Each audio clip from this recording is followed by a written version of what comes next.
அனைவருக்கும் வணக்கம். டீச்சர்ஸ், நம்ம ஏற்கனவே புத்தக பூங்கொத்துகள் எண்ணிக்கை பதிவு செஞ்சுருப்போம். ஆனால் எப்படி பதிவு செஞ்சுருப்போன்னா, தமிழ் புத்தக பூங்கொத்து 50 அந்த மாதிரிலாம் போட்டிருப்போம். இப்போ என்ன பண்ண சொல்லியிருக்காங்கன்னா, ஒவ்வொரு புத்தகத்தையும் பெயரையும் தனித்தனியாக பதிவு பண்ண சொல்லியிருக்காங்க.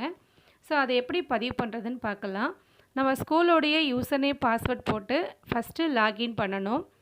லாகின் பண்ணோம்னா லைப்ரரி அப்படின்னு ஒரு ஐக்கான் இருக்கும். இதில் நம்ம போகணும். இப்போ நம்ம ஃபஸ்ட்டு இப்போ தான் நம்ம இந்த ஒர்க்கை செய்ய போகிறோம் அப்படின்னா, நேம் ஆஃப் த புக்கு போட்டுட்டு நம்பர் ஆஃப் காப்பீஸ் போட்டுட்டு என்ன கிரேடுன்றதை நம்ம டச் பண்ணிவிட்டு சப்மிட் சேவ் கொடுத்தோம்னா போதும்.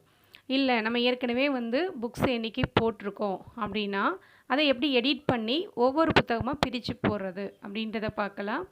அதுக்கு ஃபஸ்ட்டு நம்ம என்ன செய்யணும் அப்படின்னு பார்த்தீங்கன்னா, ஒரு எக்ஸல் ஃபார்மில் நம்மக்கிட்ட இருக்கிற புத்தகங்கள் பெயர் ஒரு எக்ஸலில் புத்தகங்களுடைய நேமு, எத்தனை காப்பீஸ் இருக்குது, எந்த கிரேட் 1 to 5க்கா இல்லை 6 to 8க்கா, இந்த மாதிரி நம்ம ஃபஸ்ட்டு நம்ம ஸ்கூலில் இருக்க புத்தகத்தை ஒரு எக்ஸலில் நம்ம முதல்ல இந்த மாதிரி ரெடி பண்ணி வச்சுக்கணும். ஸோ ரெடி பண்ணிவிட்டு இதை ஓப்பன் பண்ணிவிட்டு இந்த சென்டர் பட்டனை அழுத்தி நம்ம வெளியில் வந்துடணும். வெளில வந்துட்டு திரும்ப நம்ம TNSD ஆப்பை டச் பண்ணோன்னா திரும்ப இந்த பேஜுக்கு நமக்கு வந்துடும். இதில் வியூ ஆடட் புக்ஸ் அப்படின்றத நம்ம டச் பண்ணணும். இப்போ இங்கே பார்த்தீங்கன்னா, தமிழ் புத்தக பூங்கொத்து 170 காப்பீஸ் அப்படின்னு நம்ம ஏற்கனவே என்ட்ரி பண்ணியிருக்கோம். இப்போ நம்ம என்ன பண்ணணும், அந்த 170 புத்தகத்துடைய பெயரையும் நம்ம இங்கே பதிவு செய்யணும். அதுக்கு இந்த பக்கத்தில் ஒரு ப்ளூ கலரில் ஒரு எடிட் ஆப்ஷன் கொடுத்துருக்காங்க இல்லைங்களா, அதை டச் பண்ணும். இதை டச் பண்ணதும் இங்கே நமக்கு எடிட் பண்ண முடியும். இப்போ தமிழ் புத்தக பூங்கொத்து அப்படின்னு இருக்கிறதுல நம்ம கர்சர் வச்சு இந்த மாதிரி நம்ம டச் பண்ணோம் அப்படின்னா இது டெலீட் ஆகிடும். இப்போது நம்ம ஏற்கனவே ஓப்பனில் வச்சுருக்கிற அந்த எக்ஸலுக்கு போகணும். இந்த எக்ஸலில் தமிழ் புத்தக பூங்கொத்துடைய பெயர்கள்லாம் நம்ம இங்கே டைப் பண்ணி வச்சுருக்கோம். வகுப்பும் நம்ம இங்கே போட்டு வச்சுருக்குறோம் இல்லைங்களா. இதில் ஃபஸ்ட்லேருந்து ஒன்றா நம்ம காப்பி பேஸ்ட் பண்ணணும் அப்படின்னா ஈஸியாக இருக்கும்.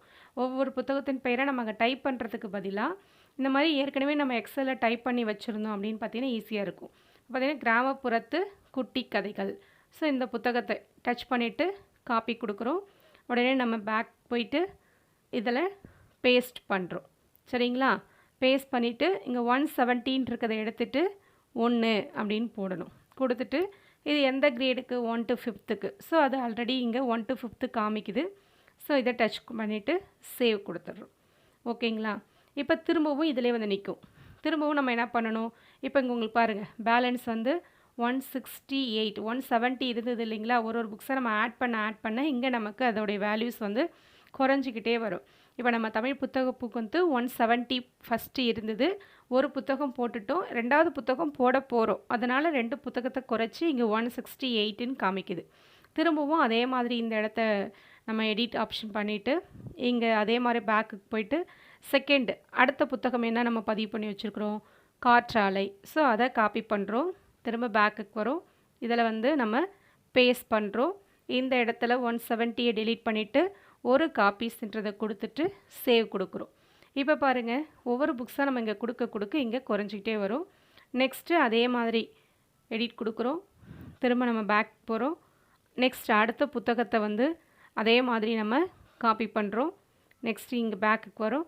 இதில் போய்ட்டு பேஸ்ட் பண்ணிவிட்டு இங்கே 1 அந்த மாதிரி நம்ம அந்த 170 புத்தகத்தையும் நம்ம இங்கே சேவ் பண்ணணும். ஓகேங்களா. அதே மாதிரி நம்ம இங்கே புத்தக பூங்கொத்து 170ன்றது திரும்ப வந்துகிட்ருக்கோம். நம்ம 170 புக்ஸை ஆட் பண்ணுற வரைக்குமே அது காமிச்சிட்டு தான் இருக்கும். ஸோ அதனால் திரும்ப நம்ம என்ன பண்ணணும், ஒவ்வொன்றா எடிட் பண்ணிவிட்டு அடுத்தடுத்த புத்தகத்தை நம்ம காப்பி பண்ணி அங்கே கொண்டு பேஸ்ட் பண்ணணும். இந்த மாதிரி இப்போ நம்ம டோட்டலாக நம்ம எத்தனை புத்தகம் அங்கே கொடுத்துருந்தோமோ ஃபஸ்ட்டு எடுத்ததோ அத்தனை புத்தகங்களுடைய பெயரையும் நாம் இங்கே பதிவு செய்யணும். இப்போ இங்கே பார்த்தீங்கன்னா டோட்டல் நம்பர் ஆஃப் புக்ஸ் 710 அப்படின்னு கொடுத்துருக்கோம். அப்படின்னா இதில் 710 புக்ஸோடைய நேம்ஸையும் நம்ம இண்டிவிஜுவலாக பதிவு பண்ணணும். ஸோ இதுதான் நம்ம லைப்ரரி புக்ஸை ஆட் பண்ணுறதுக்கான வழிமுறைகள். ஃப்ரெஷ்ஷாக நம்ம என்ட்ரி பண்ணுறோன்னா டேரெக்டாக கொடுத்துட்டு வந்துடலாம். இல்லை ஏற்கனவே பதிவு பண்ணிட்டோம் அப்படின்னா இந்த மாதிரி நம்ம எடிட் ஆப்ஷனை பயன்படுத்தி புத்தகங்கள் பெயரை பதிவு செய்யணும். தேங்க்யூ.